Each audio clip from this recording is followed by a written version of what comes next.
Welcome to Live Well, Dream Big. I'm Suzanne Monroe, founder of the International Association of Wellness Professionals, where I've been teaching people how to live a life of wellness, tap into their passion, and go for their dreams for over 15 years. I believe living well and dreaming big starts with ourselves. This podcast will show you how to create a healthy, holistic life, empower your mindset, follow your dreams, and make a big impact. Let's dive in right now.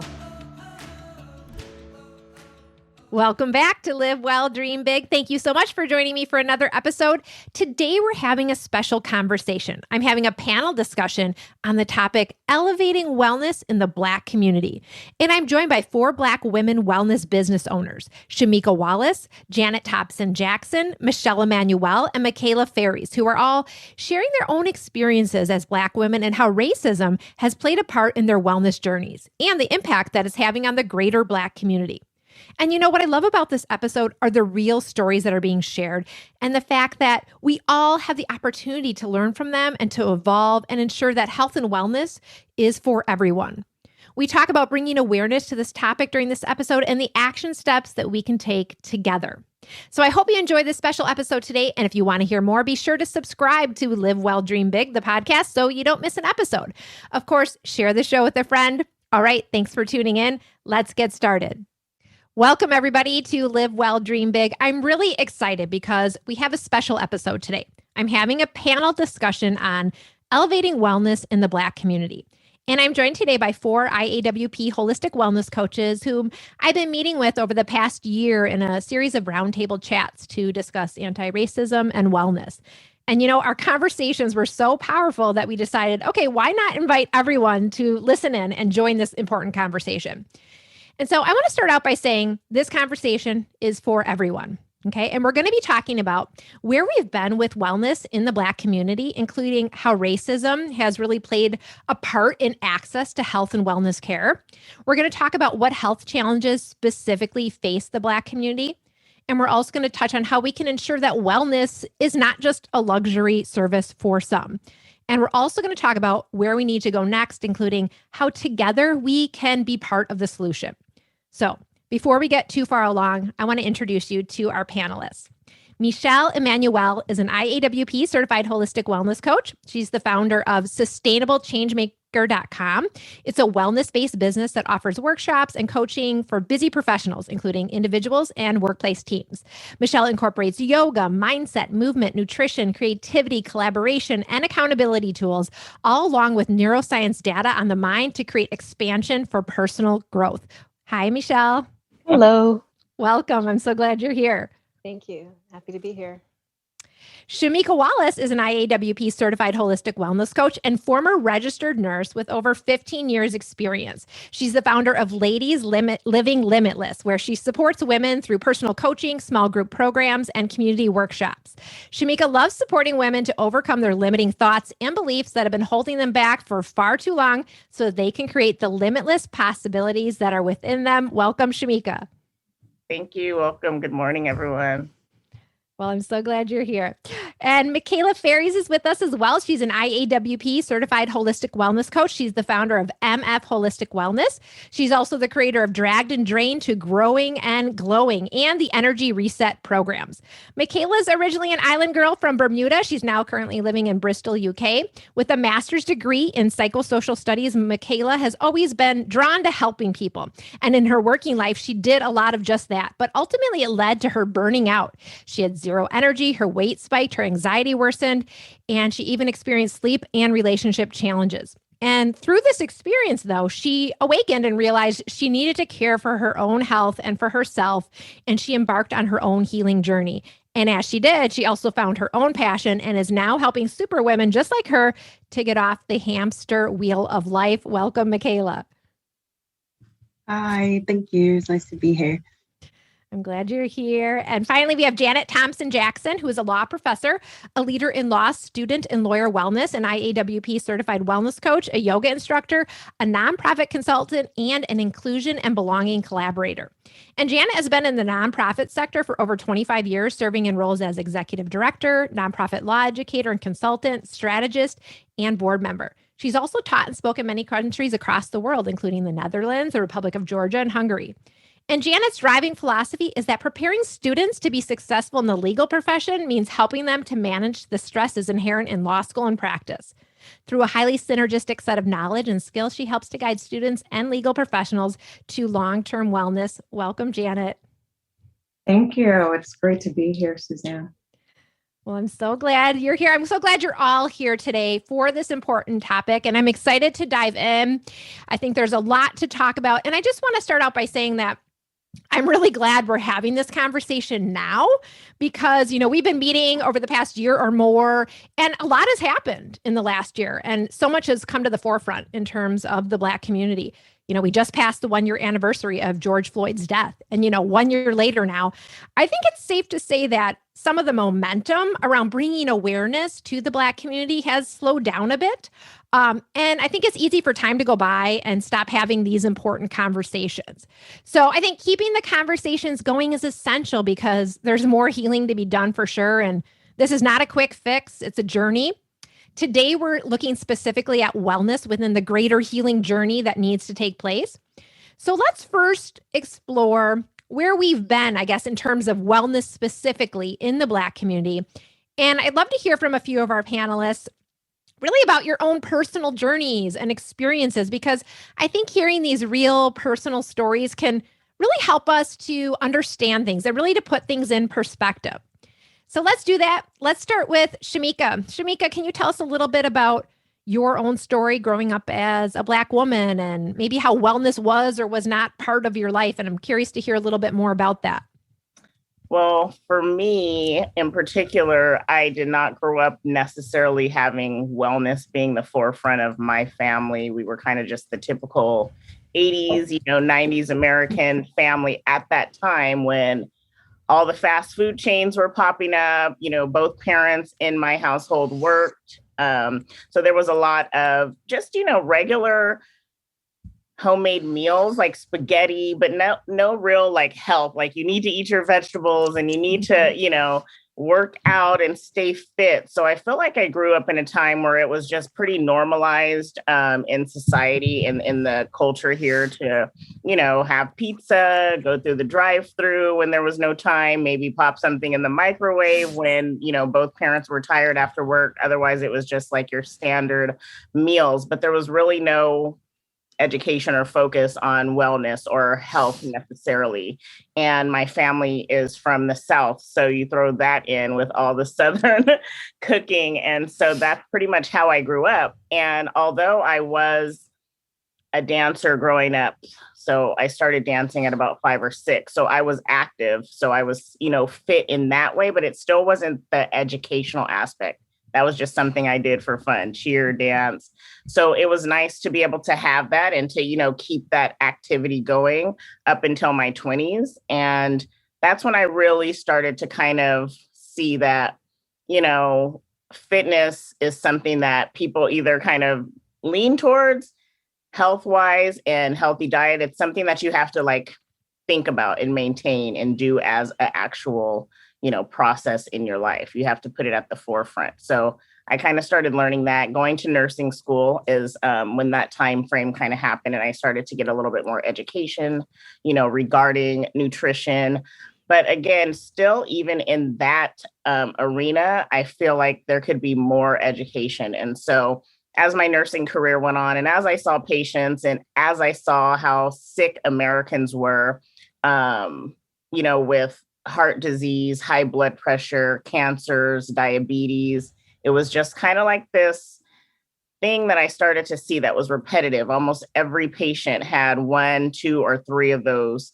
And I started to kind of look at myself and go, okay, if I continue doing what I'm doing and, living the same lifestyle that I grew up, learning and eating and stuff like that, am I going to be in the same place as these people? And I just wanted to kind of make that change. So I started to seek out holistic health and wellness and change my, my personal ways.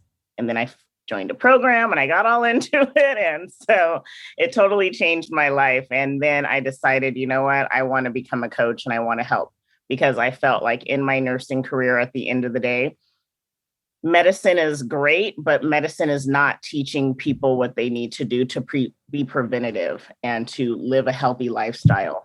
It's like the opposite. You get the disease and then we want to give you a pill to try to help with it, but it's not going to reverse. It's not going to change anything of your lifestyle, so. Mm-hmm. Well, thank you. Thanks for sharing a little bit about your personal journey. I knew a little bit about your journey into becoming a nurse and then becoming a coach, but it's kind of interesting to take it back even further and just hear a little bit more about kind of your childhood and your experience growing up. And yeah, some of that was the times, like you said, it was the 80s and people were not necessarily even thinking about this in general. So it's kind of interesting, but it's exciting that you got into fitness and then you got into nursing and your path has evolved in this way. So, all right, well, let's go over to Janet next. Janet, I'd love to ask you kind of the same question and to have you share on this topic as well, just to give us an idea maybe of your own story growing up as a Black woman and how wellness fit into your journey and your life and your experiences. Yeah, thank you. I have some similarities to Shamika, although we've got to go back at least another decade. It was, as I was growing up, it was the 70s. And when I was a young child, late 60s into 70s, when I had an awareness. And I grew up in a household where it's interesting. I think that wellness was important, but not necessarily in the healthiest of ways. In some ways, very healthy. So my mom, again, both of my parents were in the household, but my dad was worked in another city. So I grew up in Ohio, in Cleveland, and my dad was in the Ohio State Legislature. So he drove from Cleveland to Columbus every week. And so during the week, by this time I was, 10 years old or something like that. So 1972. And it was my mom, my sister, and I in the household. My mother, I remember going to, she worked and, had a lot of responsibilities, but every morning she was committed to having a warm breakfast on the table for us every morning. That was her thing. No cereal, anything like that. We had oatmeal, we had, Egg McMuffins before there were Egg McMuffins and things like that every morning. And so it was really important to her to make sure that we were filled with, something healthy. And we went to lunch. We weren't allowed to go to the cafeteria to buy the food. She packed our lunch every day. So in that way, nutrition was really, really important, and wellness was important in that way. We were encouraged to be active, to play outside, ride our bikes, do all of that. What I didn't realize until I started thinking about these issues for this is that there was a mindset, though, that was not very healthy. And there was a lot of shame around gaining weight. And I heard in my household and I heard in my community, you better not get fat. You enjoy those sweets, but not too many because you don't want to gain weight. And so there was a lot of emphasis put on how I looked and, how we looked as young kids growing up. And I didn't realize the damaging effects of that until much, much later. In fact, it didn't even hit. I mean, I was active. I could eat anything I wanted to. I remember on Christmas break, my mom would she's a great baker, and she would make these pound cakes, lemon pound cakes, and all of this stuff. And we would have lemon pound cake for breakfast because she wasn't, we were on vacation then. So for breakfast, lunch, dinner, I was eating 3 and 4 pieces of lemon pound cake a day. And it didn't matter because I was really, really active, had a high metabolism. But then after I left, went to college, I was still really active, but I didn't even realize that I didn't have great habits in terms of making sure I was getting balanced meals and things like that. But again, still, I was, slim. But I do remember when I graduated college, I maybe went in at 110 pounds.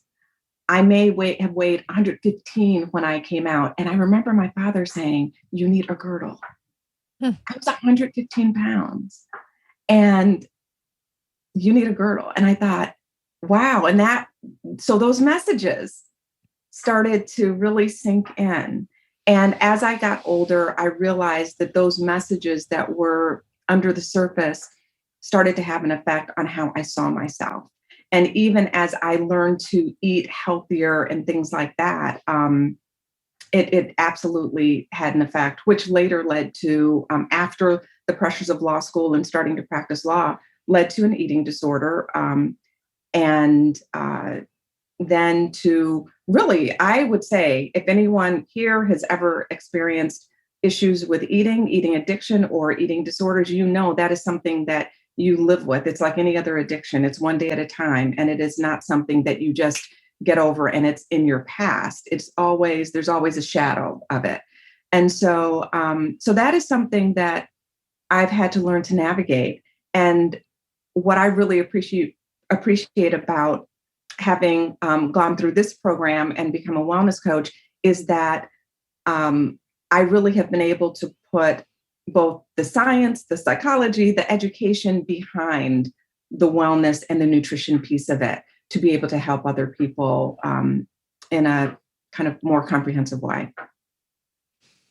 Wow, what a journey. Thank you for sharing that. Again, it's kind of interesting, right? We go back to our past, we have all these experiences, and then sometimes we don't really understand them fully until later. Like it sounds like how you kind of put all this together and now it's kind of impacted where you are today and what you're doing.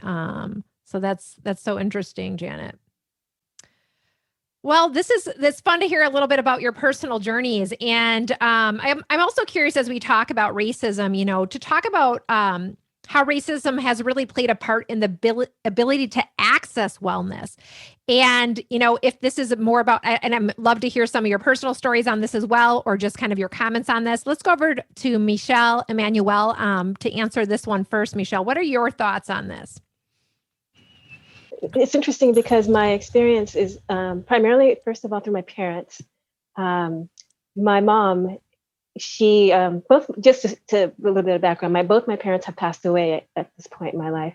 And my mom has always grown up with a heart murmur because when she was little, she grew up in the South and she had a high fever and they refused to treat her. And so they, my grandparents did what they could to support and help her to heal. But the consequence was that she had a heart issue. And so that was just throughout my life, that was something that was always prevalent and just current, that it wasn't debilitating for her, but it was always something that was brought up. And, basically as she aged and got older, she basically ended up having diabetes. And of course, if you know anything about diabetes, it definitely does impact the vital organs. And so I watched her become her best advocate for her health, because of that. And so she really modeled to me because of her previous experience when she was little, too young to even remember, but living with the consequence of that. I watched her advocate for her wellness throughout, insisting that doctors listen to her. But as I'm watching her advocate for herself, I'm also realizing how hard it is for a Black woman to be heard, for her symptoms to be taken seriously, and for her how much work it was, And then for my dad, he is a retired Air Force man. And so he did all of his medical needs through the VA. But again, in dealing with doctors, he was just more like, okay, well, the doctor knows everything, so I'm going to listen, and at that point, I was old enough to say, Dad, hey, stop listening to the doctors and just swallowing every pill they give you, that they may not know, And so, and then I myself, I was on workers' comp for a work-related injury, and I had post-concussion symptoms. I went to a neurologist, and he decided that I was depressed. And I was like, I am not depressed. And I kept telling him, like, listen, here are my symptoms. Like my background, so similar to Shamika, I've been very active in my body. I actually, I was a professional dancer, which is why I came to the Bay Area. And so I've been in my body either as an athlete or a dancer, very integrated with who I am and my symptoms. And so when I went to the doctor, I'd already done my own research. I knew what was going on. I actually even knew what I needed to do, but I just needed to have a medical doctor sign off on it. And he was so clearly wanting to prescribe some medication that he just simply didn't listen. And I kept telling him, like, no, this is what my experience is. And for a year on workers' comp, I had 5 different white male doctors, and all five of them, really pretty much dismissed what I had to say until I got a nurse case manager who advocated for me. So my experience was, why isn't my voice enough? I felt like once the white lady came and started saying, actually, Michelle needs to have this kind of treatment, they're like, oh, okay. It's like, first of all, I said that to you multiple times. So it was really frustrating, and I have a friend who's a nurse, and she sees firsthand how BIPOC, especially she works in prenatal, and, seeing how hard it is to be heard and why we're not taken seriously. And, so again, it started with my mom's experience and then seeing my dad and then my own personal experience. And by the time it got to me, I was definitely advocating for my own needs. Like, first of all, please don't decide who I am. Don't decide my narrative. I'll tell you, and prescribing some drug simply to cover something rather than getting to the base need is not acceptable to me. So that was an issue paperwork wise with workers' comp because I refused his care. But it's my body. And, so I ended up paying things out of pocket just so I could get the appropriate care I needed. Wow, what a journey. So many layers to it because you saw this happen to your family. And back in those times, maybe there was less education or less energy around, okay, I'm going to kind of stand up and say what I want in my own health. And now it's finally reached you, but you're seeing the same patterns, it sounds like, but you took a different approach. Absolutely. Yeah. Well, that's quite a journey as well. I'm glad you shared a little bit about that. Shamika, what are your thoughts on this same topic? I mean, in terms of how racism plays a role in ability to access, whether it's kind of traditional healthcare or wellness in general, if we're looking more at the holistic side of things, just accessing health and wellness. Well, I think, like you said, it's very layered. And it's funny, I wanted to just jump back to what Janet had mentioned earlier, because she mentioned how in her family it was looked down upon to gain weight. And it's funny because in my family and the people who I grew up around with, it was the exact opposite. Like if you came and you were too skinny, that was a bad thing. They'd be like, you need to eat. Let me make you a plate. Like you're losing too much weight. And it was almost a sign of, more like you have access to food and you're being fed. So I just thought that was an interesting, contrast. But as far as access goes to wellness or in general healthcare overall, I think that there is definitely layers, like you mentioned. But one of the things, first of all, is representation. So, of course, we don't see as much representation in the African American community when it comes to doctors and when it comes to, even nursing. And in wellness spaces, especially because I feel like with wellness, that has been, and I think we talked about this a little bit in one of our sessions, geared more towards the wealthier community and geared more towards things that we don't see in our community as far as, spaces. So location, representation, like building wellness centers, yoga centers, meditation centers, things like that. People aren't going into the inner cities and building those type of, places. So access location wise is one of the issues. Representation wise, not seeing anybody that looks like you doing that type of stuff in your community. And then also education. So education on both sides. So African-American people being really educated again on wellness. As you can see, we all kind of have different stories where either it was highly represented, maybe it wasn't representative at all, and then everything in between, depending on your family, where they came from, what they taught you. And then I think education on the other side of professionals, because like Michelle was mentioning, for some reason, Black women especially, and Black men have been,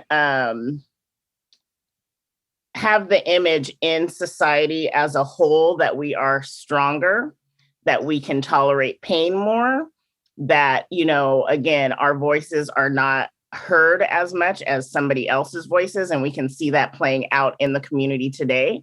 We've been fighting for a long time to have our voice heard in general when it comes to racism, when it comes to being treated fairly across the board, when it comes to, you know, having representation. So it happens in healthcare as well. And if you look at a lot of studies and you look at the numbers when it comes to, you know,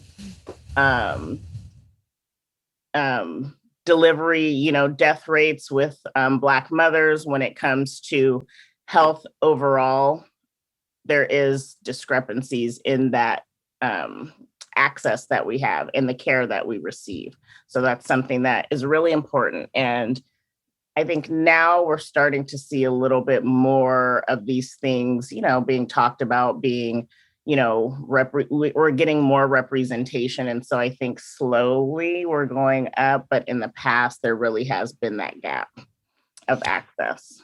Yeah. And I'm glad you've shared that. And you shared so many things there because there's so many, again, layers, but one is locations, right?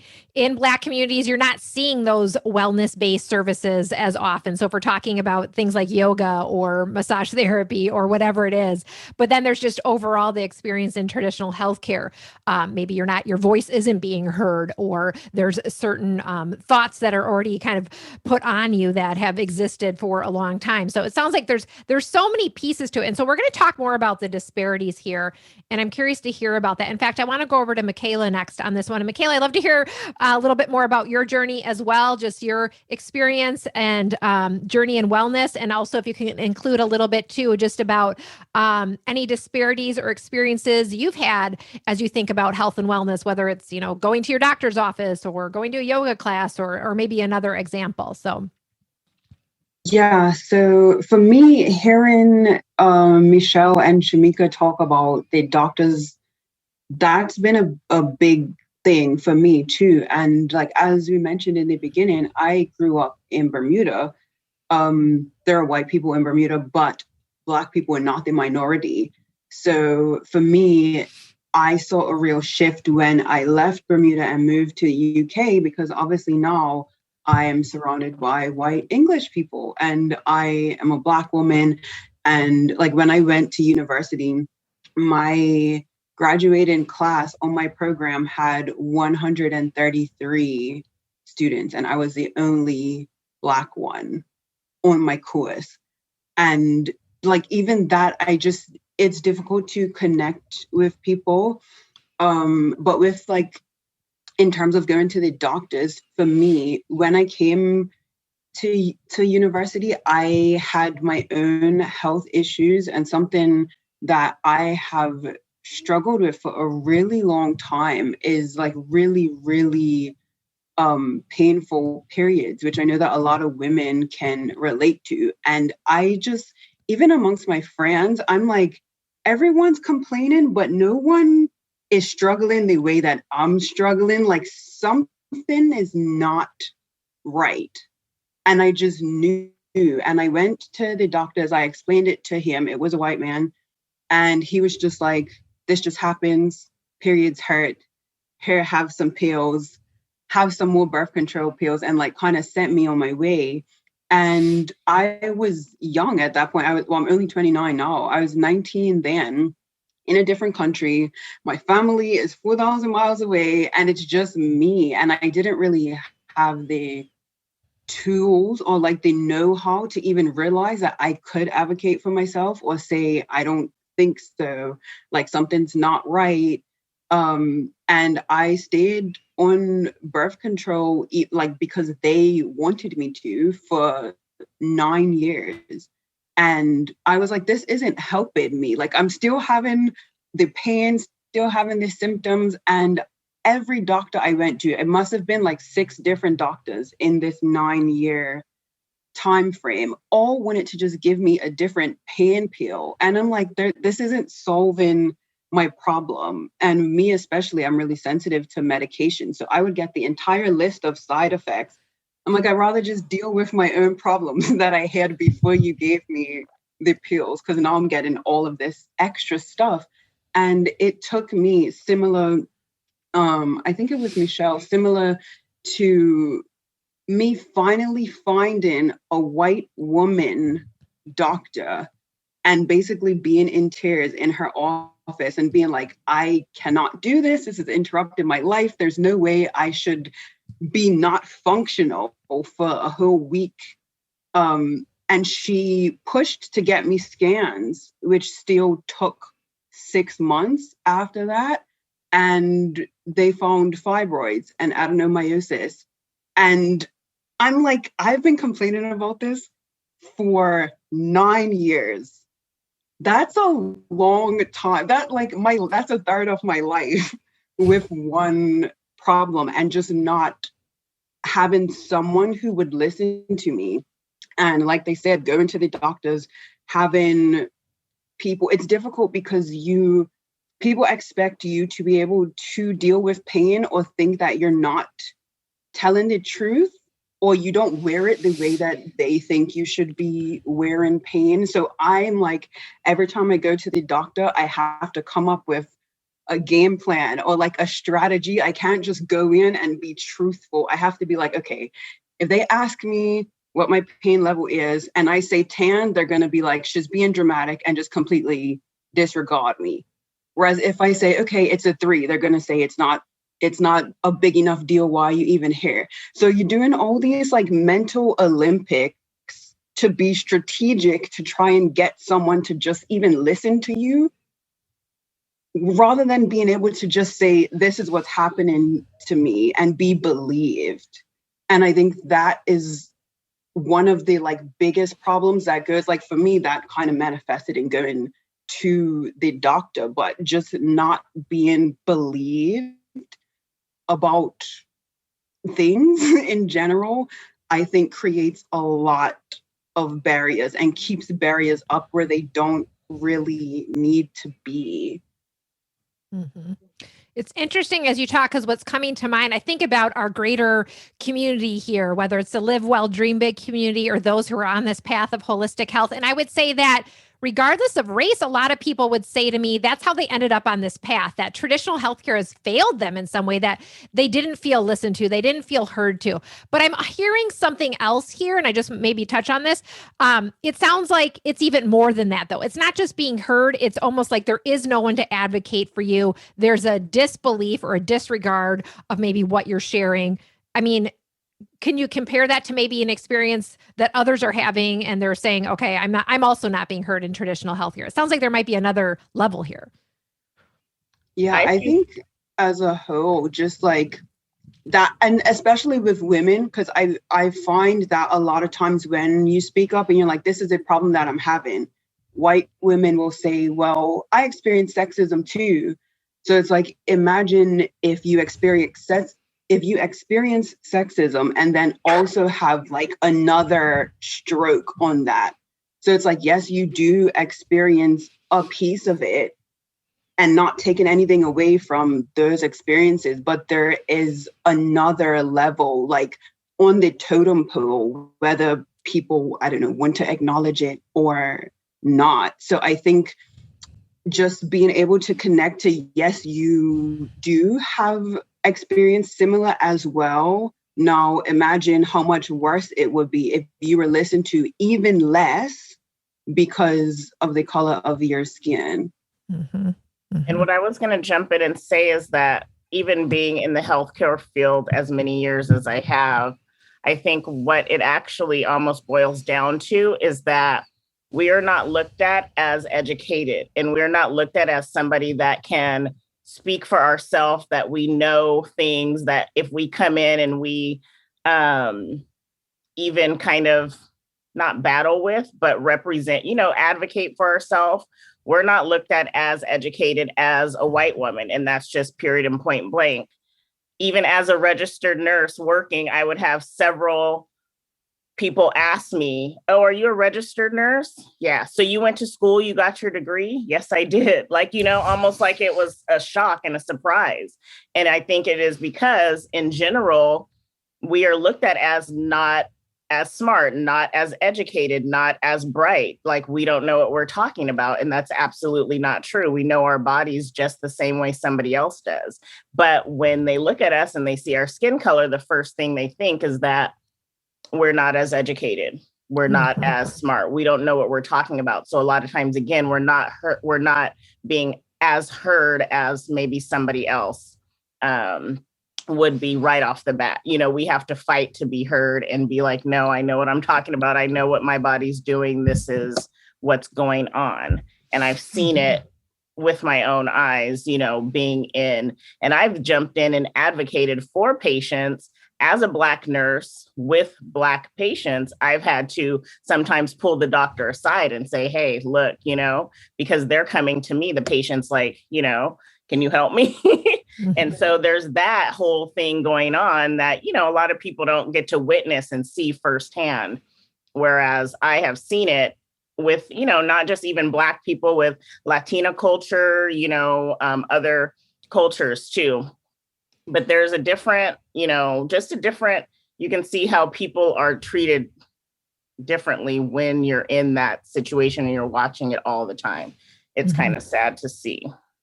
Yeah, you have such an interesting perspective because you really kind of were on the inside of all of this. And I'm glad you both kind of talked a little bit more about that, because I think that's an important distinction. And it really only comes through when we hear your actual real stories about this, right? Because we can think, oh, on one level, I can relate to that. But no, there's a whole nother layer here that's really, a big part of this. So what we're doing, we're talking a little bit about these disparities right now, disparities in traditional healthcare and things that have happened also in wellness. Michelle, let's go over to you. Is there anything you want to share about the disparities that you may have experienced in wellness? I know you shared a little bit about your parents' journey as well, more of in a traditional setting as well. Is there anything else on that? I think one of the things you mentioned, I'm also a yoga teacher, and I think representation is huge, because in my yoga program, I was the only person. And there is a situation where, in yoga, there's so much in terms of like equity and union and, mindset and all these different things. And on the very last day of the training, we sat outside, and there was a white woman. I was aiming for the shade because it was just too hot, and so there is a white woman standing in the shade, and she blocked me with her arms spread out, her legs spread out. And she said, no, this space is only for the whitest people because we burn. And we had some words, and I was like, skin is skin, and I'm getting here. And so the situation was, though, I was surrounded by people, and we were having words, and I was the only voice. And so when I went back into the main room at the end of the day, I talked to the trainers, and I said, I need to address everybody. And so I basically called everybody out, and I said, here's the situation. And I told this woman that I'd be doing this. I said, not to shame you, but to expose what the issue is. And it's not just you. And so I told everyone what happened, and they're like, oh, and I said, please don't gasp, because there were people in front of me, beside me, and behind me who heard and witnessed what happened. And mine was the only voice that spoke into this. So please don't sit there and be surprised when your silence is also your complicity in the situation. So, that continues to happen in terms of like, I don't actually, part of my certification and getting 500 hours certified is because I want to support my clients with the yoga. So I never really intended to be a yoga teacher in the studio. But, there have been times when I've gone in and people are like, where's the teacher? I'm standing right here in the front. Where is the teacher? Oh, it's you. Oh, same question that Shamika, are you certified? Do you know how? It's just like, wow. Just the assumptions, again, that we can go through the same exact trainings. And I think also just the importance that we are integrated into the community, not by equity, but just we happen to also be there. So my experience in wellness is that, people can witness something that's awful and still be silent. And that's also part of the issue, And so I just want to speak into that, and that there's a disparity that's happening. And when it's being witnessed, that's compounding our experience of the racism, because we're not being supported, at all. First, there's a racist issue that happens, and then it's being witnessed by people, and there's silence on top of that.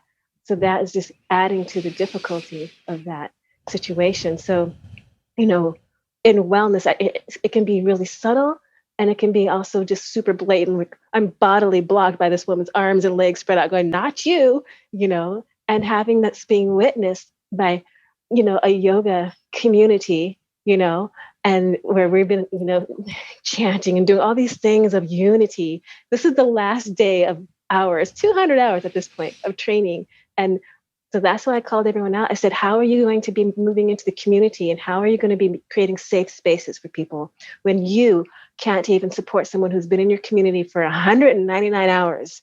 You can't support someone. You can't speak into the situation that you have witnessed. Go back and start over, because you're not ready to go into the community and offer services, and I think that's really important for people to recognize, that it's not just what's happening to us, but it's also the response or lack of that's part of our experience as well. I'm really glad you shared that story, Michelle, because on a couple levels. One is, I hear what you're saying, and it's like saying nothing is so a big part of the culture, even if you're witnessing something, right? And not taking action. And then the other part that's interesting is we've been talking a lot about the disparities that you might experience kind of in a traditional setting. But here you've kind of shared an example. I think it's easy to say, okay, racism is happening in the old model. It's in the traditional institutions. And, over here in maybe the holistic space, the wellness space, the yoga space, people are open. They should be more educated. They should be understanding. They should be totally different, right? But no, this racism is everywhere. And I think that story really points to, okay, it's not just over here or over here. We're seeing it. It's everywhere. Absolutely. Yeah. And All I right. think there's a lot of microaggressions, like you mentioned. Like, I think sometimes when it comes to racism, people have this big picture of what racism is, and very blatant racism. But what we experience on a day-to-day basis is microaggressions and little comments and little things like what happened with Michelle, where I almost think that, no offense, white people don't even recognize that they're being racist or that they're doing racist things, because they feel like it's not this blatant act of, you know what, you're Black, I hate you, I'm a racist. But they're not understanding that all those little things, all the little comments, when I say my name's Shamika and you're like, huh, what? Like, you don't understand that it's not that hard of a name. It's like those little things where we experience them day in and day out that people don't recognize. Like it chips at you, it eats at you. And it's like, we have to experience that, and everybody else goes about their day and like doesn't even recognize it and just kind of goes along with it. Like Michelle said, doesn't say anything, doesn't speak up. But is it because you don't want to get involved, or because you don't understand that that's what's happening and that's what's going on? So there's kind of that question. Do you even recognize what's going on? Or is there just so much, kind of like non-education or privilege that you don't even recognize it when you see it and it's right in front of your face? That's a question I have a lot of times, Mm-hmm. Mm-hmm. And so, and what's interesting too, is you're sharing this kind of impact that it's having, because what you said, chipping away, right? It's small things that like begin to add up. So let's talk a little bit more about this impact. What do you guys see as the specific impact this is having on the Black community? It could be mental or emotional impacts. It could be physical impacts, like specific health challenges that are directly impacting the Black community. Let's go to Janet on this one next. Yeah.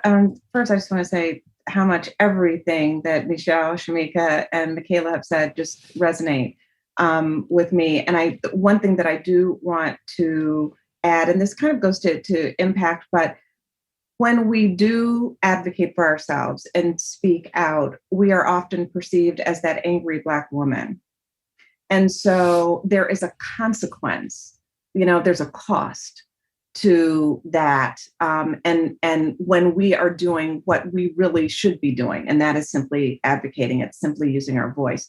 But in terms of larger impact to the or in the Black community, there are so many. And one we see really coming out with in the COVID crisis, and that is this distrust of the medical community and a disproportionate number of people in the Black community, people of color, not wanting to get the vaccine because of a sense of distrust.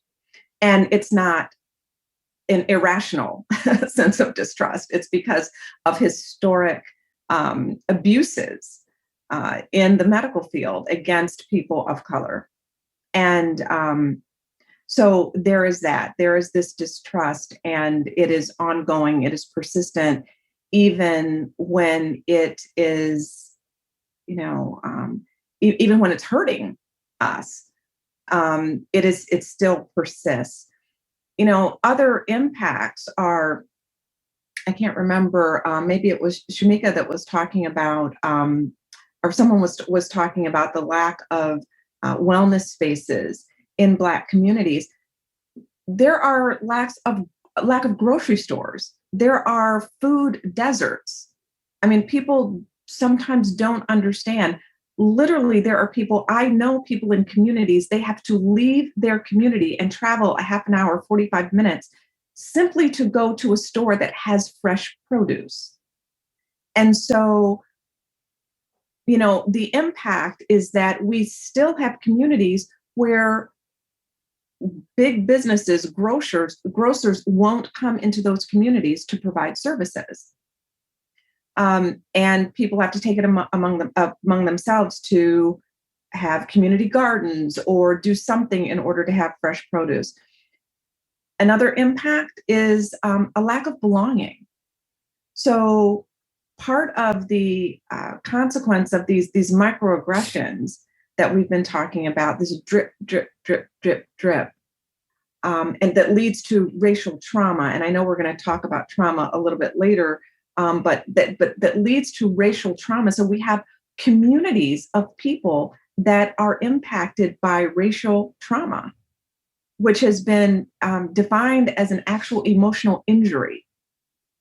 And that is a huge impact because it then affects our ability to just show up in the world on a day-to-day basis as our best selves.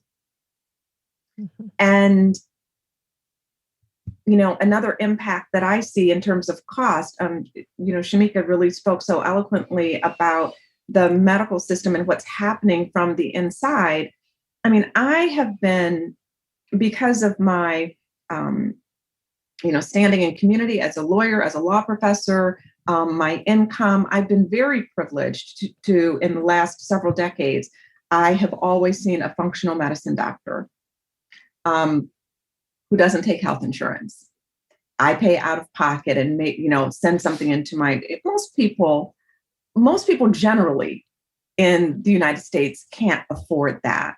And certainly many people of color can't afford that. So, I'm standing in my privilege when I do that. But we have to recognize that is the type of care that every American citizen deserves. They deserve to be in a space where someone is going to ask their history, their family's history. They're going to spend a half an hour with them, 45 minutes with them, really get to know them and want to understand the root cause of whatever their symptom is. And we don't have that. The impact is not only that we don't have adequate health care, but we don't even come close in poor communities and communities of color in being able to even have any kind of access to the kind of care that is needed. And then the last thing I'll say in terms of impact is the mental health stigma. So there's already been a stigma for years and years and years in communities of color about dealing with mental health issues. And I think that is something that persists. That is something that probably, all of us have are trying to combat in some way, is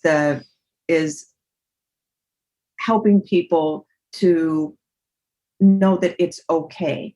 I mean, I had a student who's a Black man, one of the few Black male students that I have, who said to me throughout law school, probably the thing that will stay with me most is that you helped me to see that it's okay not to be okay and to say that. That's a stigma. That's an impact in our communities that is persisting, that we really, really need to deal with.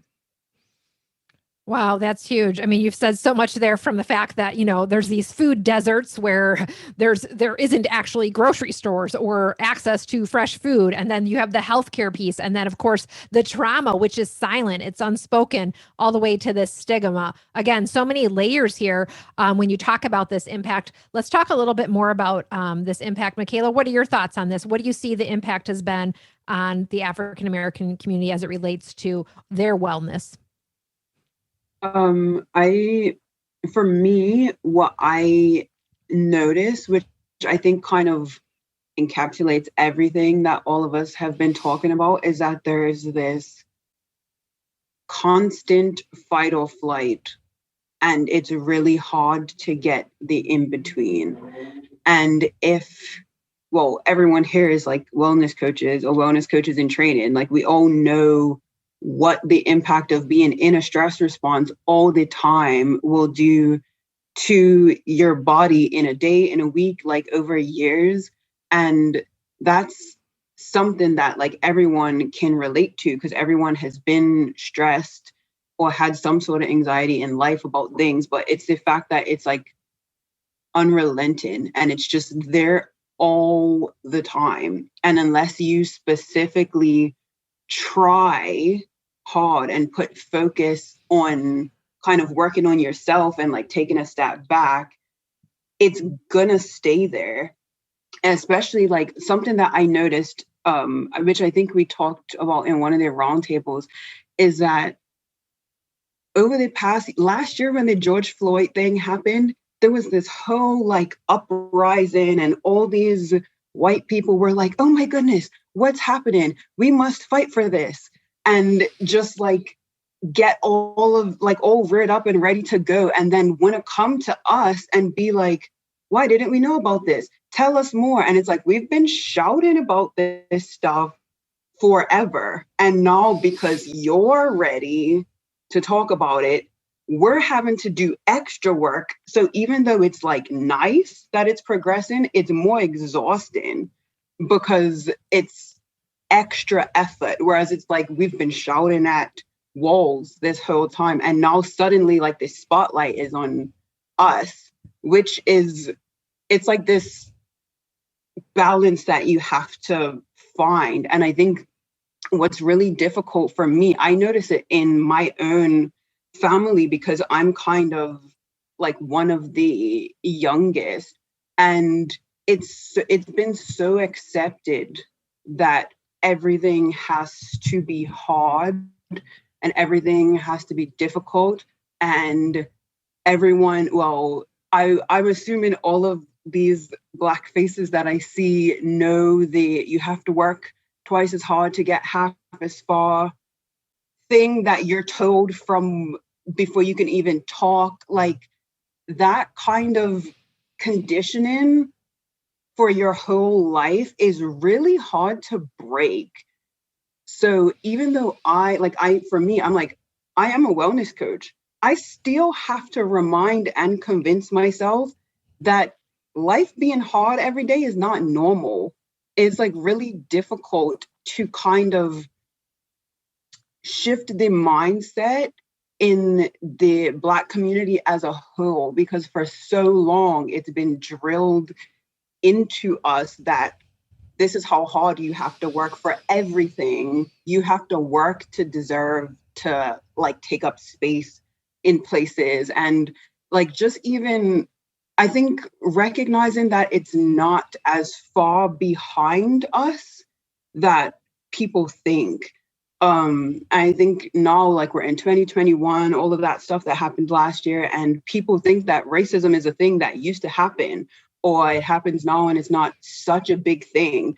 When for us, because we know that we experience like the microaggressions, like what Shamika was saying, every day, it's like being gaslighted. constantly having people telling you racism's not real. Oh, you're taking that the wrong way. It's literally like racial gaslighting. And I think having like your inner knowing that racism still exists and you still experience it, and you see your family and friends experience it too, and then having this other bigger voice telling you that you're wrong is really affecting the mindset, I think, of the Black community. And I find it with myself, like I'm the youngest of us. I feel like I'm kind of trying to bring my family with me, and they're kind of like older, more, I don't want to say stuck in their ways, but you know, like when you catch something when you're younger, it's easier to take it through. And so there's not only the like system-based issues, it's the fact that we, like those of us who are kind of doing the work and being more, I don't want to say awakened, but like realizing that there's something else, that like ease is possible. We're all working extra hard to try and get other people that look like us to realize this same thing. So I think that's a really big impact as well, because it's so deep. It's not something that can go, like, it's not going to go away overnight. And I think just being believed, like what we talked about earlier, will change a lot of how healing can happen going forward. Because if you're like, I experienced this, and you're being told by a voice that's wider and louder than yours, actually, you're not. Then you're like, well, now what do I do? Like, what am I going to do with that? And it's hard to keep believing yourself and to keep, like, I don't know, you just have to kind of get groups of people to try and kind of spread it, which is work in itself, which like kind of even feels it's hard to do. So I think just that impact of like being, sorry, there's ambulances or something, but being like constant fight or flight and having to try so hard to get other people to be like, you don't have to do this. That is difficult. Mm-hmm. Mm-hmm. And this fight or flight, I think, is so huge, because you're saying, you know, this is something you live with on a daily basis, this level of stress. And of course, in the wellness community, we just know the impact that stress has on our entire health and wellness. And now if you're carrying that on a daily basis, like, I think that's why we do see so much greater rates of different diseases in the Black community. I mean, at least one reason besides the fact of not having access to healthcare, but it's this unforeseen, this thing we can't see, but that you're actually experiencing on a daily basis. So there's so much there. And I want to kind of talk a little bit further now. We kind of been talking about, you know, your personal stories, the experiences you have, kind of where we've been.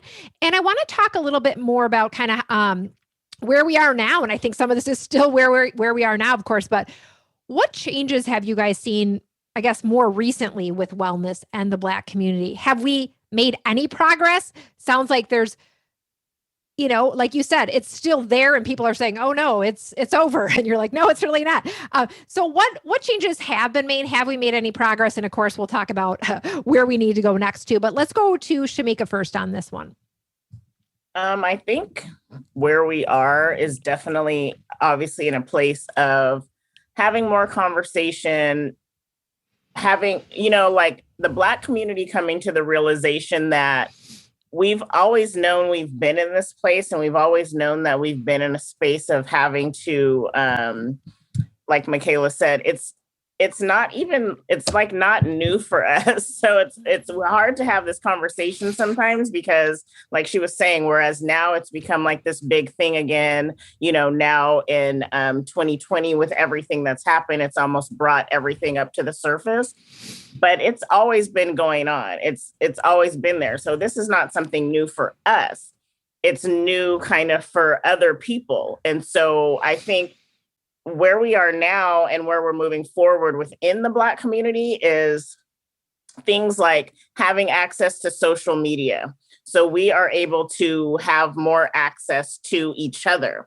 And so I see a lot of that. There's a lot of, you know, on social media, different aspects of wellness popping up within the Black community. So you have people who are becoming yoga instructors and specifically targeting, our community. So yoga for Black girls or yoga for Black women, and it's specifically targeted towards us. You're seeing a lot of things like, websites, and again, people popping up where they have groups dedicated to mental health and mental health awareness. Another thing that I'm seeing is celebrities kind of coming out with, in our community, speaking out towards getting healthy, being well, mental health as well. So you have people that are kind of bigger in our communities targeting our community and saying, hey, we need to start doing better for ourselves. And so I think that is some of the things that I'm starting to see in some of the benefits of social media, wherein we can kind of link up and reach more people overall and get into some communities, like we said, where there wasn't as much access, where there wasn't actual physical locations. Now, if I'm in one of those communities and I'm on social media and I see a Black yoga instructor doing virtual yoga, I can do that now, whereas before there wasn't a location where I could do that. Or I can get healthy recipes now. And, there's vegan soul food companies, like everything's popping up to where I can take the soul food that wasn't healthy. And now I have some healthier options because I have access to that via, the web and stuff like that. So I see that happening a lot within social media. And so I think that's one of the directions that we're going to be able to move a little bit forward, is to have these advocates within our community for us so that we don't have to look for it outside of our community necessarily. And then hopefully things can merge, because I feel like it's not so much like Black people, white people, but I think with social media, you're able to kind of integrate a lot of different things. But I think the targeting is going to be beneficial because they're, I think it was Janet that was saying that one of the impacts is trust. And there just is not a lot of trust right now, especially in the Black community, when it comes to white people. And that's just being point blank serious because of what has been going on and what we've been experiencing and what has been brought to the surface.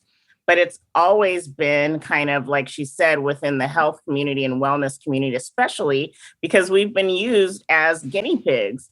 There are, historical things that have happened to the Black community where they have injected us with things to test on our community in particular. So there's no way we're going to have that amount of trust within the healthcare and wellness system when they've actually lied to us and, given us reasons to distrust them. And so, that gets passed on through generations. It doesn't just go away and get swept under the rug. And so, like when Mikahila was saying, we're basically being told, get over it. Slavery happened 400 years ago. Okay, well, that was slavery, but everything else that happened after that and has been going on, we just had the, anniversary yesterday of the Tulsa massacre. We've been getting massacred. We've been getting, rights taken away. We've just always had to deal with this. And so for the white community to come and say, we're tired of hearing about it, get over it, it happened so long ago. No, it didn't. My own father dealt with the 1960s in the South, racism. So it wasn't that long ago. It was my father and my mother dealing with that.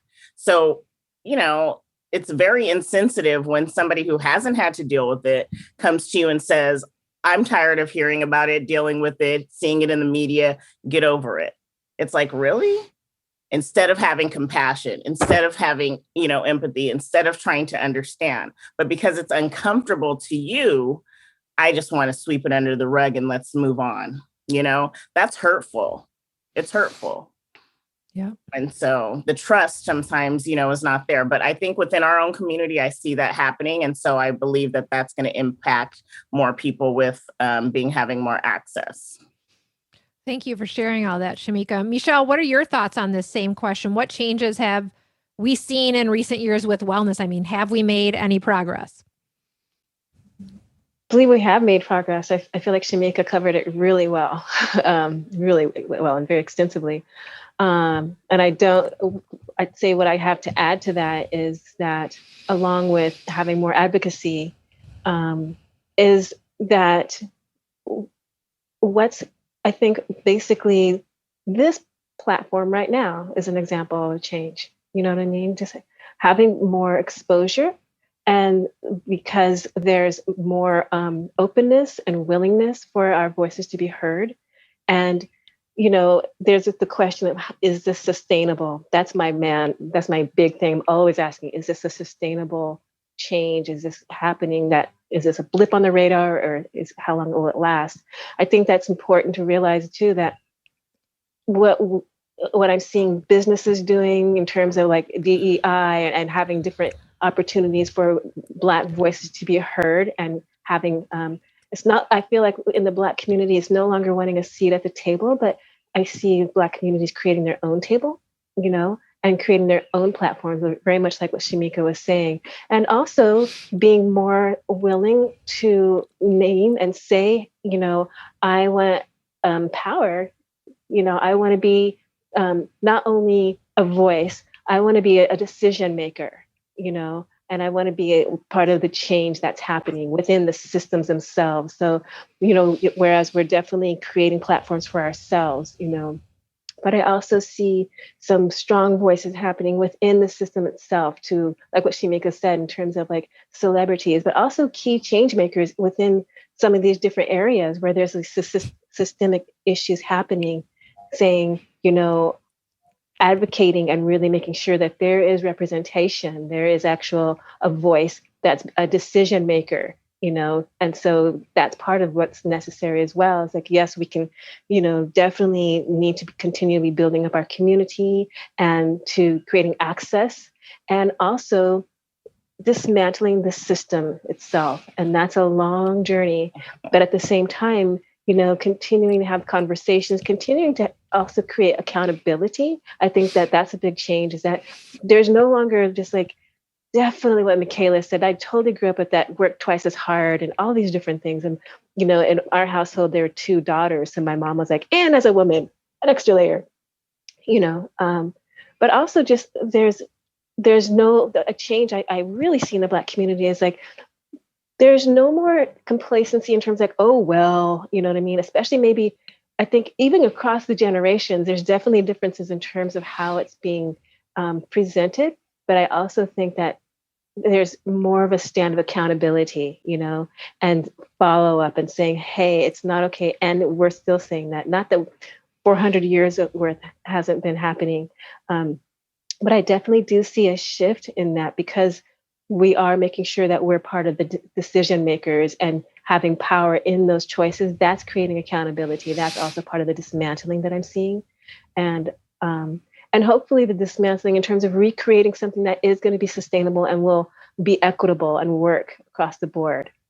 So again, Shamika covered it beautifully, but that's my addition in terms of what I'm seeing. Well, thank you. You did as well. I mean, there's so much there: leadership, representation. There's so many things. We've made some progress. We have a long, long way to go. I will say, I think one of the challenges as we talk about the holistic health and wellness space specifically is, and I think Janet mentioned this earlier, is that, many of these services are not covered by insurance, like functional medicine, like you said, whether it's that or wellness coaching or whatever it is, they're often out of pocket. They're sometimes also getting marketed as kind of luxury products and services, whether it's getting a massage or acupuncture or whatever it is. All things which our community here views as essential, right? But they get put in this spa service positioning or self-care or whatever. And then they specifically are also marketed to white people, right? And the problem is the education and awareness doesn't get to everyone. And as I said before, wellness shouldn't be a luxury. It should be for everyone. So I think that's a big challenge, out there in terms of health and wellness specifically. Let's go over to Janet on this one. What other challenges do you think still exist, Janet? Well, I think there are so many challenges that still exist, but I really have to thank Shamika, because, I agree with Michelle that you did such a great job in describing the changes. And I needed to hear that. Because a lot of times I'm focused on, there's a lot of work still to be done. And it was really good to hear all the things and to kind of review. Yeah, that is happening. That's a good thing. One of the biggest challenges that we have is the denial of systemic racism in the United States of America.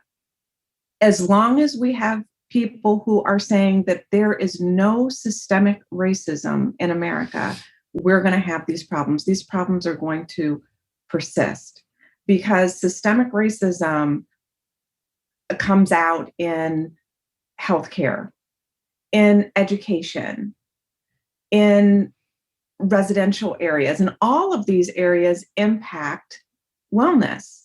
So if there are inequities in where we're living, in the healthcare we're receiving, in our educational opportunities, simply because we're living in a place where the property values are low, and therefore the money for public education is lower, and resources are more scarce. All of this impacts wellness, and all of this.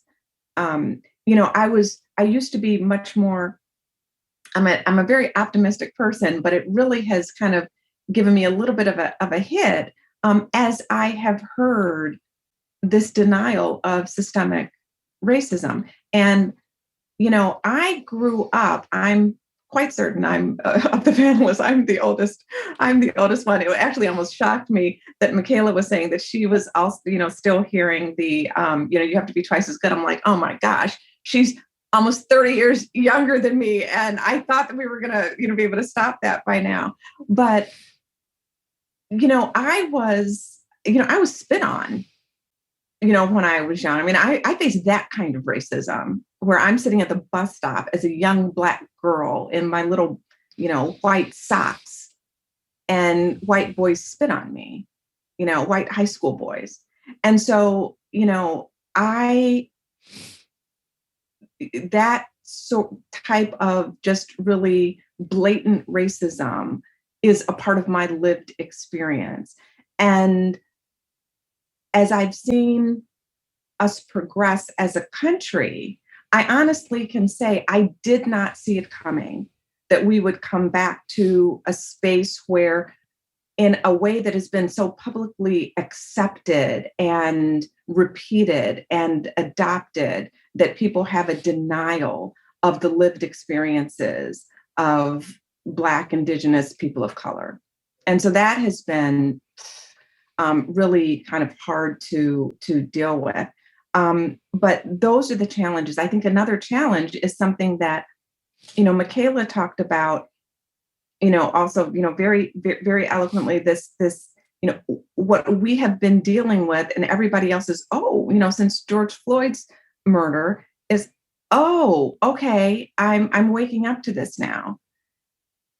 I think one of the challenges is for people to ask themselves, why?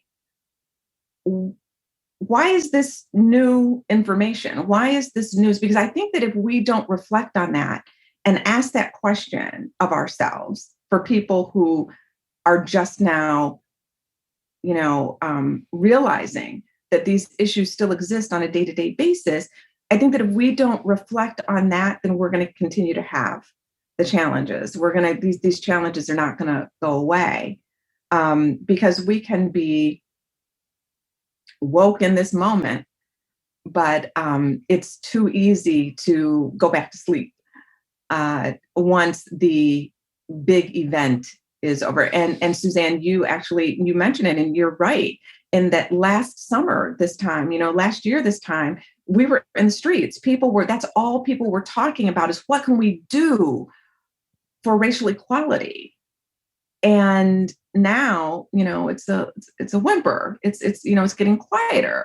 And so the question is, this doesn't go away for many, many people. The inequities in wellness doesn't go away just because it's no longer a popular point of discussion. And so I think that one of the biggest challenges is keeping people really, truly involved, and, action, and not just the people who it's impacting every day, being the people who are pushing these issues. It has to be everybody's problem. And I believe that if you don't see it as your problem, that needs to be solved, then you're part of the problem. Mm-hmm. Mm-hmm. You've said so much there, Janet. I mean, I know we talked about this early on in our roundtables too. If you're just waking up, this is an inner work journey, right? This is an inner work. You need to look at that. That's so huge. And then also talking about systemic racism, right? Because here we are saying, okay, wellness specifically. Well, if you think of the Wellness 360 wheel, for those that are familiar, right? It covers all areas of our life, right? It's this holistic approach. So yeah, you can't just look at one area, right? You have to come back to the whole issue of systemic racism, and you can't just fix health and wellness. It's all interconnected. Mikahila, what are your thoughts on the challenges that still exist in ensuring wellness, at least though, is available for the Black community? Yeah, I think everyone else has covered everything that I could possibly think of. Okay.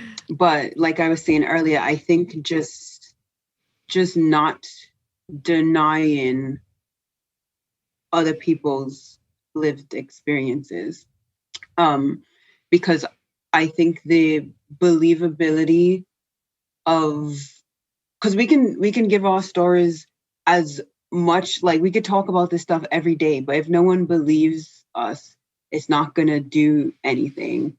I think that's a key piece of being able to move forward, is being able to be believed and stop being denied. Because when people who don't look like us believe us, then it gets amplified and it can start changing in a different way. So I think that like this kind of forum, I think, is really good because it just kind of gives this space. And it's not, well, I'm not sure if everyone here knows, but like we said, we've been kind of talking about this stuff for the past year. So I think this feels like the most sustainable change I feel like I've personally been a part of, because it's been in pieces and like there's a end game or like long-term goals. So I think that is really helpful as well, just being able to look past like right now, this year, and when the world goes back to some level of normal, making sure that this stuff doesn't get forgotten about. Mm-hmm. Mm-hmm. Yeah, I love that. Thank you so much for sharing that. So we've discussed kind of where we've been, where we are now, what challenges are still present. And we've been talking about really also where we need to go next, right? This is a systemic issue, and in terms of elevating wellness in the Black community. But let's talk a little bit more about that and where we really need to be putting our attention.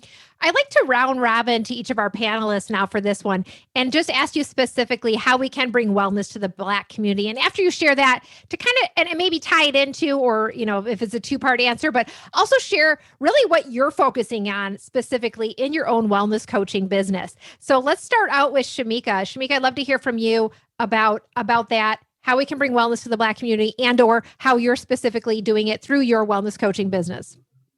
I think that moving forward, we continue to use our voices. But I think a lot of the work is not on us to do. I think a lot of the work is on others to do, who have not recognized that this is what's going on, and who now have the recognition that it's something that you need to kind of educate yourself on. You need to really get real with where you stand on these issues and how you want to represent the Black community and other cultured communities in your business, in your everyday life. So I think looking and connecting to yourself and really focusing on getting real with where you stand on this and where you've stood. Some people had to say, okay, yeah, maybe I was a part of this and I didn't recognize it. And I really give those people their props who were able to do that, because that's a hard thing to do. And, the accountability of it. So educating yourself, representation. So in your businesses and the wellness community, for all of us wellness coaches, target marketing, how is your marketing? Like, do you have representation in your marketing? Are you speaking to communities of, disparaged communities, Black communities, other communities, to bring them into your wellness practice? Are you open? Are you, welcoming them in? are you having access for them? So I think those things continue to be something that needs to happen. But I think a lot of it is on the people who were not doing that, on the people who were not being representing us in our communities. So if that's something that you want to do in your business and community, that's a way to go about it, to bring wellness to the Black community. For myself, I obviously am working on creating a space of wellness for the community and at large. I am in the process of creating what would be known as kind of like an old school sister circle, women's circle, where we bring women together in a space of sacredness, community, to facilitate conversation where wellness, mindfulness, and I'm incorporating spiritual inner healing so that we can work on a lot of that mental health stuff, the traumatization of generations in past, and working on dealing with financial wellness as well. So I'm bringing all those into this women's circle type community that I'm creating right now, because I think there needs to be something like this, a safe space for people to really talk about, where they came, where they want to go, what their experience has been, and for me to give them a safe and sacred space to do that. And then also help give them the tools and the guidance to elevate their wellness, their mindfulness, their spiritual healing, because we all have areas, especially when it comes to, like Janet was mentioning, there is racial trauma there. We all have trauma. So a lot of that we need to work on and heal together, because we're not alone in it. Mm. Wow, I love that. I mean, just having those spaces, because they're non-existent in so many aspects right now. So to create something like that sounds so powerful. And then to combine it with the tools that you bring with all of your experience with wellness is going to be huge. So thanks for sharing that. Let's go over to Janet now as well. I'd love to hear, Janet, a little bit more about your focus and how we can bring wellness to the Black community, and also just your focus in your business. Yeah, well, I'll start with my focus in my business. I'm focusing a lot on wellness in law schools and in the legal community, because the statistics there are terrible. Generally speaking, as law students enter law school, they have the psychological profile of the general public. Less than 10% are experiencing, at least report experiencing, depression. By the time law students leave, up to 40% are reporting experiencing depression. And those are the only ones, those are the ones that are reporting it. And in the legal profession, depression and suicide are among the highest of any profession. And so I am working a lot in my business on wellness in the legal profession, and trying to start and create a foundation of wellness for students that will then carry on in their career. So that's my really big focus right now. But I'm also working a lot with people outside of that community, in that community, but also outside of that community, around the issue of trauma. And Shamika mentioned trauma as well. And that is because one thing that we don't realize, a lot of people are carrying anxiety and reacting to situations that are happening, and they don't realize, why am I having this extreme reaction? Why am I seemed okay yesterday, but now I'm feeling like I've hit a wall, or I'm really having problems functioning just day to day the way I normally would, or I'm having problems sleeping now. And a lot of times for people of color, and particularly for African Americans, we don't realize that at some point that drip, drip, drip, drip, drip of microaggressions in our own lives, and what we're witnessing, the secondary trauma from just witnessing someone else's experience, seeing George Floyd's life come out of him on video for those 9 minutes and all of that, hearing about the other deaths that have happened, that has an impact on us that we don't even realize is building up into this race-based trauma. that then results in our own traumatic experience. Again, we don't even a lot of times realize it's happening, but we can't sleep, we can't focus, we're short with people. And it's more than just what we've witnessed. Shamika mentioned the intergenerational. There have been studies that have been done, and they've been done. They're starting to do those studies with African Americans, and going back to slavery. There have been, I think, Romanian Jews. There have been studies done, and how generational trauma, it's in our DNA. And so something that has not happened to us personally, but has happened to our ancestors, can be triggered in the present, and we are then traumatized, and it impacts our own mental and emotional health. And so I am working to really educate people about this, and to work with mindfulness practices and somatic practices as well, with yoga and movement, but also the mindfulness practices, and helping to address this trauma that can be very deep. And a lot of times people need practices that are not, if you go to a yoga class and they're like, okay, close your eyes and think of yourself in the particular setting, that can be very triggering for someone who has experienced trauma. And so we have to really assume that somebody in the room is dealing with trauma. And we cannot just have this garden variety packaged program that we pull out for people and say, okay, this works for most people, meaning people in the majority, works for white people, so it's going to work for everybody.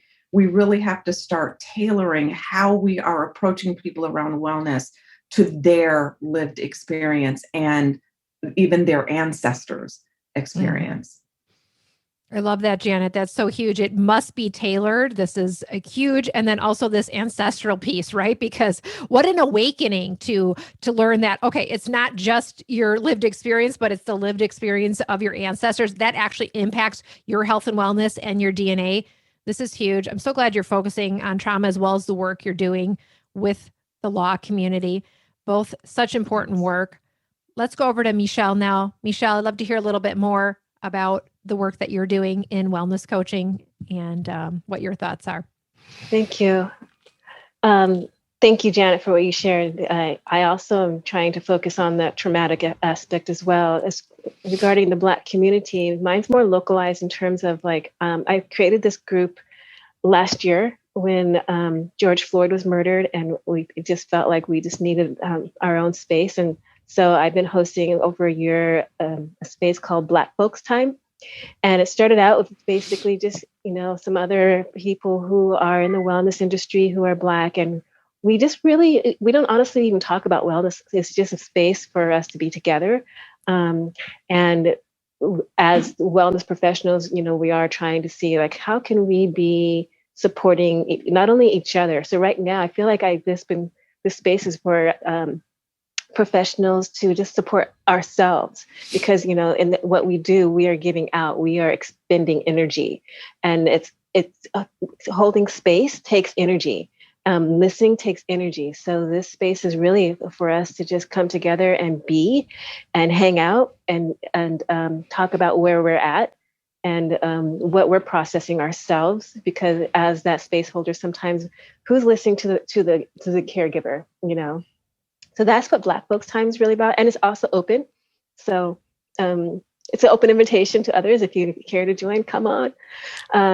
We started on Zoom. And then because it's been more local, we've been meeting at a park. But I love the aspect of extending it outward. So my work right now, I've been focusing on working with companies and organizations because burnout is huge. So I've been really blessed with the opportunity of working with Cisco Meraki's global leadership team and presenting workshops on burnout, and also to their leaders on how to recognize burnout in their employees and support and prevent that. So I've been talking about the different aspects of burnout: emotional, mental, physical, et cetera. And the bonus that I tell them they get with having a Black woman is I also loop in number 8, which is not part of like this system of what everybody knows, and that's racial trauma, racial burnout, and I put it under the umbrella of external pollutants, which basically just is summarized as the systemic issues, so that can also include the patriarchy, homophobia, ableism, et cetera, but I just specifically name like, your Black employees are experiencing trauma right now. And for your Black employees to be showing up, it's taking quite a bit more effort and energy and work for them to show up than your white employees. I'm just naming that. And, especially in organizations right now, turnover is really a big deal. People are getting burned out to the point of quitting because they can't seem to find burnout recovery otherwise. And so I'm telling them like, your BIPOC community, specifically Black people, if you're wanting to keep that racial equity, you need to make sure that you have something that's intentional, proactive, and sustainable to be supporting your Black community and supporting your Black employees, and recognizing that, again, what Janet was talking about, that, we are experiencing trauma far beyond what the general public or the demographic of these organizations are experiencing. So we all are experiencing secondary trauma. And as I go through the different stages of burnout, collectively, we're in emotional and mental burnout because of a pandemic. Now add a deeper, stronger layer in terms of what Janet talked about in terms of like the generational and the racial trauma, and what Dr. Gail Parker talks about in her book. These things are really impacting how we're able to show up. And so that having that space for healing is hugely important, and those spaces of support within organizations. So I've had this great opportunity to be talking to leaders and saying, you need to be making sure that you have this, and giving them some specific ideas of how to implement that. And for me, what I focus on is I like to go to the decision makers, which is why I'm focusing on the leaders. Like, I love talking to staff and supporting them, but for there to be change, I feel like I need to be talking to the decision makers, because talking to a staff member and hoping that that person will talk to their HR person, hoping the HR person will agree, is 2 steps far too removed for me. I'd rather just talk to the person who's in charge, and say, here's what you need to be doing, and creating awareness. So for me, I'm really happy to have this opportunity to be working with organizations and their leadership teams and talking to them and saying not only about burnout, but specifically naming the issues of racial trauma and racial stress and burnout that we as Black people specifically, and BIPOC also, are experiencing. And not only BIPOC, again, anyone who's being impacted by the systemic oppressions that exist. And again, that's patriarchy, homophobia, gender, the list, I can go down the list. But I think that's really important. And, and I'm unashamedly saying, here's what you get as a Black woman. If you were to hire another person coming in here, I don't know if they would name that as one of the burnouts, one of the symptoms of burnout. And I give them my own experience, like me showing up to this workshop, and I was doing the workshop around the trial of George Floyd's murderer. And it was challenging for me. And I was telling them, for me to show up right now, thank God I'm a wellness professional and I know how to support myself, because it's taking me extra effort to hold space and educate you guys right now and tell you this, so for me, I have this opportunity of really speaking into the systems and people who are in the workplace just trying to make a living and also trying to survive. And it's like, hey, leaders, make sure that you're creating systems within your organization that's going to support people. Also, part of what I do is 10% of the proceeds from these workshops I donate towards another collective that is specifically meant towards supporting under-resourced people in wellness offerings. So, and I put that in my marketing and let them know that this workshop, thank you for attending. And also, just so you know, that 10% of these proceeds go towards the under-resourced, because wellness is not a privilege, it's a human right. And so I loop that in. It's on my marketing, it's in my workshops, and I speak unapologetically. And if people get offended, I'm not looking to offend. I'm looking to make sure that everybody is being accountable and hearing the real deal. So that's what I'm doing. Wow, so much, so great. But what really comes through is like, you're really going at the system level and supporting leaders as well as the professionals who are supporting others. And it's so important to start at the top like that, as well as for those who are supporting others. I mean, to go at this leadership level is essential. I'm so glad you're focusing your time and energy there. So thank you. And let's go over now to Mikahila, and hear a little bit about the work that you're up to in the world. So for me, I'm kind of on opposite level of Michelle. And for me, it's been really personal, and I've been doing more one-to-one stuff than I expected I'd be able to do, but working a lot with women who are experiencing burnout. And the thing that I personally focus on is prioritizing happiness and joy, because that's something that I think, for me, I feel like I grew up stressed and I just thought that was normal. And coming across, I'm like, you know, those people who are just like happy on Monday and you're like, why? Like, why are you like this? I never could understand how people could just be happy for no reason. But now that I make that a priority, I feel like my life is completely different than when I didn't. So for me, in like a lot of the one-to-one sessions that I do is focusing on prioritizing happiness, prioritizing saying yes to the things you want to say yes to and no to the things that you want to say no to, and just having boundaries within relationships, because that's another big thing that's had an impact on me in terms of like racial trauma and just general life as a whole. I feel like, especially if you come from like a really big family and you're just kind of expected to be cool with everyone and let anyone talk to you like any kind of way, all of that stuff really does take a toll on your overall health and wellness. And that's not something that I realized when I was growing up, and now seeing the differences that can happen when you actually give energy to the relationships that you want to give energy to, rather than every and anybody who crosses your path or who you feel like you have to because they're related to you somehow or because you've been friends for however long, really like changes you. It's changed me. So I think that's something that I focus on for Black women, for women as a whole, because you just get so used to wanting to include everybody all the time. And that's just not how it works. So for me and my work, that's what I have been focusing on the most. And I found that I think I wanted to kind of be more kind of approaching as like a leadership level, but recognizing also that there's a place for like different things and different avenues, and that reaching someone is important too. And that there's just a space for everyone, and different people respond to different things. So I've had people reach out to me because they're like, oh, I connected with you, and I would have never found them, but like they saw me and they was like, oh, I resonate with that. So I think that's just another important thing to mention, is that not everyone has the same experience or like the same strategy in tackling this huge issue. But if everyone does something that works for them, then it can kind of like trickle out.